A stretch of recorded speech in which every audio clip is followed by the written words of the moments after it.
Hello all, welcome back to our channel. ఎలా చేశారు నందిని గారు. ఈరోజు మనం తెలంగాణ స్టైల్ సొరకాయ సర్వపిండి ఎలా చేసుకోవాలో చూద్దాము. చాలా టేస్టీగా ఉంటుంది. ఒకసారి మీరు కూడా ట్రై చేయండి. దీనికోసం నేను ముందుగా ఒక 3 to 4 స్పూన్స్ పచ్చిశనగపప్పు నానబెట్టి ఉంచాను 30 మినిట్స్ ముందు. ఒక 5 to 6 పచ్చిమిర్చి అండ్ 1 కప్ సొరకాయ తురుము తీసుకున్నాను. 4 to 5 స్పూన్స్ నువ్వులు తీసుకున్నాను. ఇలా 1 కప్ సొరకాయ తురుములో ఇలా క్రష్ చేసి పెట్టుకున్న పచ్చిమిర్చి, 3 to 4 స్పూన్స్ నువ్వులు, అలాగే నానబెట్టి పెట్టుకున్న పచ్చిశనగపప్పు వేసుకోవాలి. ఇవన్నీ వేసుకున్న తర్వాత టేస్ట్కి సరిపడా సాల్ట్ వేసుకోవాలి. సాల్ట్ కూడా వేసిన తర్వాత కొత్తిమీర కొంచెం ఇలా చిన్నగా కట్ చేసి వేసుకోవాలి. కొత్తిమీర అండ్ కరివేపాకు కూడా చాలా టేస్ట్గా ఉంటుంది. మీకు ఆ పచ్చి ఫ్లేవర్ కూడా ఏం తెలియదు. చిన్న పీసెస్లా కట్ చేసి వేసుకోండి, నేను వీడియోలో చూపిస్తున్నట్లు. దీనికి కలపడానికి వాటర్ ఏం అవసరం ఉండదు. సో నెక్స్ట్ పిండి కొలత కూడా ఏముండదు. మీకు బియ్యం పిండి చూసుకొని వేసుకోండి, బైండింగ్కి ఎంత అవసరం పడుతుందో.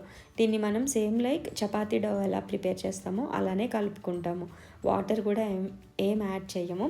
సొరకాయలో ఏదైతే వాటర్ ఉంటుందో అదే సరిపోతుంది. ఈవెన్ మీకు ఒకవేళ పిండి ఎక్కువ అయిందనిపిస్తే బియ్యం పిండి కొంచెం వాటర్ యాడ్ చేసుకోవచ్చు, నో ప్రాబ్లం.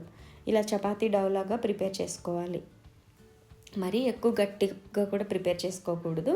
కొంచెం ఇలా మనం స్ప్రెడ్ చేయడానికి ఈజీగా ఉండేలాగా కలిపి పెట్టుకోవాలి. నేను వీడియోలో చూపిస్తున్నాను కదా, అలా కలిపి పెట్టుకోండి. ఇప్పుడు దీనిని మనం దోశ ప్యాన్లో కానీ లేకపోతే సంథింగ్ ఏదైనా డీప్ ఫ్రై చేసుకునే కడాయి ఉంటుంది కదా, దానిలో కూడా పెట్టుకోవచ్చు. నేను ఇక్కడ చాలా చిన్నవి చేస్తున్నాను, దానికోసం కొంచెం తీసుకున్నా. మీరు ఒకటే పెద్దవి చేయాలి అని అంటే కొంచెం పిండి ఎక్కువ తీసుకొని ఇలా నేను చూపిస్తున్నట్లు స్ప్రెడ్ చేయండి ప్యాన్ పైన. ఇలా మంచిగా పల్చగా స్ప్రెడ్ చేసి వాటికి హోల్స్ పెట్టి మధ్యలో ఆయిల్ పోసుకోవాలి. ఇది డీప్ ఫ్రై కాదు, మనం ఇట్లనే చేసుకుంటాం కాబట్టి ఆయిల్ కూడా చాలా తక్కువ పడుతుంది. వేసిన తర్వాత దెన్ లిడ్ పెట్టి క్లోజ్ చేస్తే సిమ్లో పెడితే ఈవెన్గా అంతా మనకి కాలుతుంది అన్నమాట. ఇది చాలా మంచిగా క్రిస్పీగా దీన్ని ఫ్రై చేసుకోవాలి. అంతే, ఎంతో టేస్టీగా ఉండే సర్వపిండి రెడీ అయిపోయింది. Thank you for watching.